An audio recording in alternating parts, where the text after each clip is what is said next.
Welcome back to Restore Thrive. We've got another user request video for you guys today. We are talking about how to fix step-up mechanics. So the question came in, if we have somebody who's doing a step-up, we get them into the step-up position, which is 2 steps back, 1 foot on the box, drop the back knee. If we see on that back side, the foot turns out a little bit, what do we need to go after to correct this position? What's the limiting factor that's getting this foot turned out as they try to step with that front leg? So the first thing that comes to mind when the foot tends to turn out is that it's an upstream problem at the hip. And there's 2 ways that we can approach this. We can go on a joint level basis and really address the front of the hip. If we've got stiffness in the front of the hip joint, that's going to be a big limiting factor in terms of our ability to get our foot and our knee pointed straight, because the easiest way to compensate for a tight front hip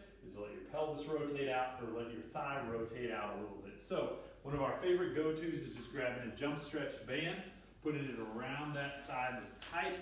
We're going to get all the way up under that glute, and then we're going to put that foot back. Now, if somebody needs a little bit of support, if we're doing this against a pole or in a rack, we can hold with that front hand. We want to prioritize getting that foot pointed straight ahead or even turned in slightly to really wind up that hip. My glutes squeezed on the back side, my abs are in, and then I'm going to drop that back knee into that in-range position. I can still spread out just a little bit more because on that front side, we want to see that knee staying right over the ankle. On the back side, I want to see that foot pointed straight ahead. This is a great, again, warm-up activity because we have to stay active through this range of motion. We're not just going to sit and passively stretch this out. If you're doing this in the gym, you should notice things starting to get hot through your quads, through your glute, after about 10 to 15 reps. We'd want to do that on both sides as a prep exercise, and then maybe do some walking lunges or some static lunge positions here, just reinforcing this position, even working on doing a little bit of rotating, either side to side or side bending back and forth to really capture that hip in all the positions that it needs to be able to be flexible in if we're going to get you on the step. Now, the other piece of this is going to be the soft tissue restriction. If we have tightness through our quads or stiffness through that quad musculature, or even upstream in what we call the high quads, your iliacus and your psoas, one of the best ways and times to do this is to grab a ball after the workout and spend some time rolling out that high quad area that can restrict the hip. So we've just got a half inflated volleyball here. You can do the same thing with the basketball. You can use a little kid's blow up ball as well. Soccer ball is actually awesome for this. Soccer ball as Our well. ball is a little too flat, but it is what it is. What we're going to do is we're going to target that area inside the pelvis. So if you find that pelvic bone, you're going to go right inside.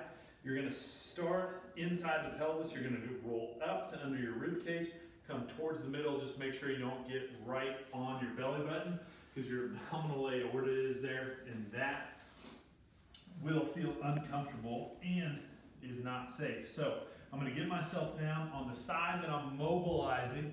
I want to make sure that my leg is straight. This other knee is going to be up. I can be on both hands, and the first thing I should be able to do here is just take pressure. If I lay all the way down on this ball, I should be able to take a big breath in and out.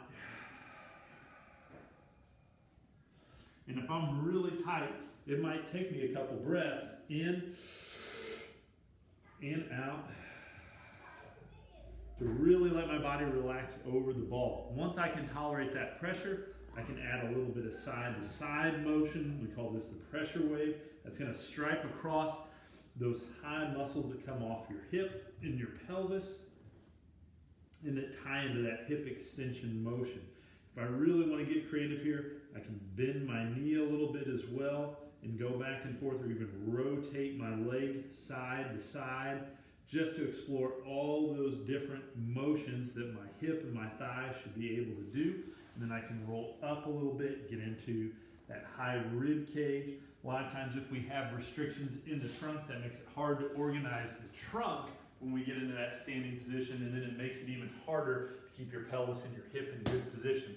So those are our thoughts around fixing that foot turned out. when we're in that step up position and ready to step. Again, we always want good mechanics. When we step and when we lunge, we should see toes forward. That allows the lower body and the rest of the body to function optimally.